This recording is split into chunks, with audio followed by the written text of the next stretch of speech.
You just heard all of the different wacky details that surround the NBA's return from Brian Finley there. Grabbed several of these details. It's 113 pages, this situation. And there were so many details that were flashing last night and into this early morning as the details have come out. And so here are several different things that I think stand out, and then I'm going to bring in the crew and see what they think. By the way, Shannon Spake scheduled to join us in hour one. Then in hour two, I believe we are talking to Jeff Schwartz. And then in hour three, we will talk with John Morosi for the latest on Major League Baseball. And yes, I'm still fired up about the stupidity of baseball, and we'll see what John Morosi thinks of the absolute latest news. I believe that is correct, right, Danny G? Did I get all the details there correct? All right. So here are some of the amenities that the NBA players will have in their Orlando bubble. They will have lots of different places where they can play video games. They will have barbers, manicurists, and pedicurists on site. They will have a 24-hour VIP concierge, daily entertainment, movie screenings, some of which have not yet aired in movie theaters, DJs, video games, ping pong, pool, lawn games. Players can attend other games, so they can go watch other teams play. They are being, if you're familiar at all with Walt Disney World, they are being put in a variety of different hotels based on seating. And the players that are theoretically going to be staying longer are in the same hotel. So I'm not an expert on all of these places. I've been to one of the three hotels. Grand Destino on Disney World's campus will have the Bucks, Lakers, Raptors, Clippers, Celtics, Nuggets, Jazz, and Heat. That is the 8 best-seeded teams. Then the Grand Floridian will have the Thunder, the 76ers, the Rockets, the Pacers, the Mavericks, the Nets, the Grizzlies, and the Magic. The Yacht Club will have the Blazers, Kings, Pelicans, Spurs, Suns, and Wizards. Remember, 6 of these teams will be eliminated in the first 2 weeks, so then we'll be down to 16. And then after the first round of the playoffs, you'll be down to 8 teams. So pretty rapidly, 2/3 of the teams that are in Orlando will be able to leave and go back to normalcy. Now, this 113-page health and safety protocols also says, it's incredibly detailed. No doubles in ping pong. Quote, until directed otherwise by the NBA, players should play singles only so that they can maintain 6 feet of distance from each other.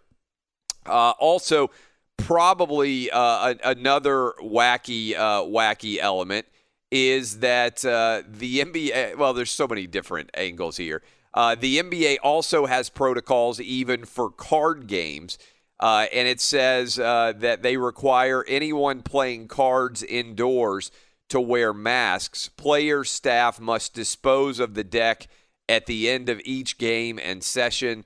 Sufficient packs of cards will be available. So it's pretty funny, actually, to think about there being like this huge depot for cards. So anybody who's playing any type of game, there's just a huge stack, I guess, of constantly rotating new cards. The most important detail is that, again, somebody testing positive doesn't require everybody else to quarantine. This is a pretty significant detail. The occurrence here is from Woj. The occurrence of a small or otherwise expected number of COVID-19 cases will not require a decision to suspend or cancel the resumption of the 2019-2020 season. So that is pretty significant in the grand scheme of things as you kind of break down the direction in which things are going. Players and team staff are not allowed to leave absent extenuating circumstances to leave the Orlando bubbles. And what's an extenuating circumstance? A medical care off the campus, birth of a child, severe illness, death in family, or a family wedding, and only with prior league approval. anyone who leaves will have to quarantine for up to 2 weeks on their return. And anyone, this is ridiculous and interesting too, it makes me think we need a reality television show surrounding all of the NBA bubble. Anyone who tests positive for coronavirus must immediately enter, quote, isolation housing, which will be a house, hotel, or other facility separate from the rest of the NBA campus. They will remain in said isolation housing until they are asymptomatic or cleared. The NBA will also create an anonymous hotline to report potential violations of protocols in Orlando. All of those details that I just ran through are a little bit silly, but also speak to how incredibly detailed the NBA has been in coming up with their Orlando bubble idea. Again, the positive that I would focus on here is it's not a positive in the sense that your team loses, but rapidly, relatively few NBA teams will actually be present in this venue. 6 of them will be eliminated before the playoffs start. So remember, we're starting with 22 teams. Then we'll get down to 16. And then we will be working towards rapidly after the first round of the playoffs, we'll be down to 8 teams, which means, 16 of the 22 teams, if I'm doing my math right, or 14 of the 22 teams, will be gone pretty quick within basically a month or less.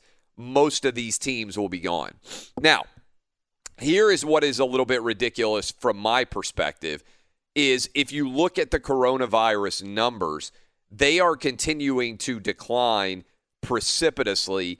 In particular, they are declining in a big way when you look at the number of people that are dying of the coronavirus. So why is that significant? Well, obviously, we're all hoping that the number of deaths will decline, but you can kind of plot the death rate decline pretty significantly here. And the people who are getting sick are not getting as sick now. And that's because we're keeping this, knock on wood, out of nursing homes where around half of all the people that have died have actually been.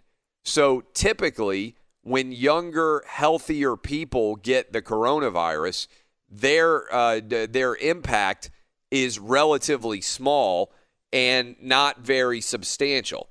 So while the cases are staying the same or just declining a bit in terms of the percentage of people that are positive and the overall test case numbers, the number of people that are being hospitalized is declining pretty substantially because the people that are getting sick are younger and healthier than you would have seen in the early days of the outbreak. Having said all of this, the crew has had a chance to diagnose and review the 113-page document here, laying out a lot of the particulars for the NBA. Danny G, so the reason why I bring up the current coronavirus cases is by the time NBA players get down to Orlando and start actually playing games at the end of July, I think there is a very good chance that the overall impact of the coronavirus is significantly below where it is right now in our country.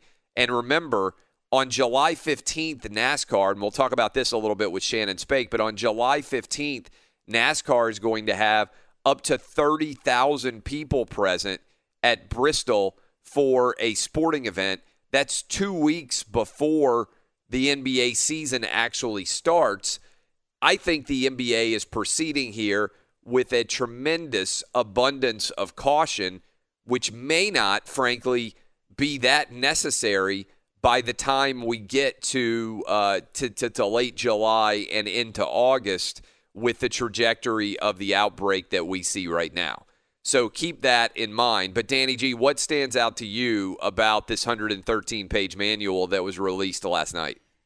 I guess how specific things are, like how you need to wear a mask if you're going to play war, go fish, and gin rummy. Yeah. And it's a good thing Michael Jordan is not playing these days, because how in the world would he be able to sit there in the hotel and play cards and smoke his cigar with a mask on? I asked you this months ago when you first came up with your biodome plan before most of the country did about the groupies. NBA groupies are famous. Nothing in here in the bylines about how many groupies you're allowed to have in the dome. The answer is none. No, it can't be none. It has to be none. No, it can't be. There is 100% going to be a scandal about a player or players trying to sneak girls into the NBA bubble. I mean, that is a 100% reality because those guys are going to be there for a little while.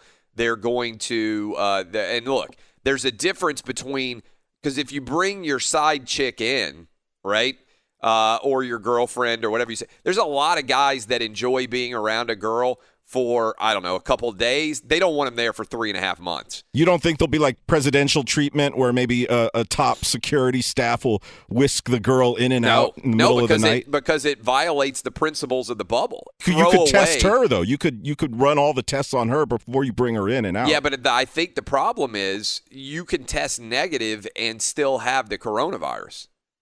Because we don't know. We're not experts yet on how many days are you contagious and what exactly is involved in contagion. So you could come in and have your girl tested, your groupie tested for the coronavirus, and other she things. could test negative. Yeah, right. You might want other tests to run as well. May need a whole battery of medical analysis. But you could test negative, is my understanding. I could be wrong about this, but I could be wrong because I don't think they know medically 100% the answer to the question you just had. But I think you could test negative for the coronavirus and still potentially be contagious because you're in the early days of having been exposed, but you haven't tested positive yet. I think this is one of the challenges of testing in general. Is that, for instance, it's Wednesday, you could test negative today and test positive on Friday, which is why testing isn't really that helpful, by which I mean it doesn't tell you very many days that you're not going to be negative. Does that make sense? Like if you, in theory, you could test negative on Wednesday and positive on Friday. And the question is, could you have been able to infect someone on Wednesday even when you are testing negative for the coronavirus? I think the answer is it's unlikely, but I haven't read data that proves 100% if you test negative that you can't then also still be possible of spreading it. Now, most people, this is why the straightforward answer for everybody out there is if you feel poorly, stay home. Because the time when you are the most infectious is obviously when you have a fever. This whole thing isn't it the same though as some of the Disney staff that's not going to be required to stay inside the NBA campus? I think that's kind of defeats the entire purpose of the bubble. Yep. This is what we talked about with Chris Mannix, because if you're not requiring all of the staff to stay inside of the bubble, then why are you requiring the players? Now, I think the answer would probably be because in general, your interaction, like every interaction is not a potential exposure.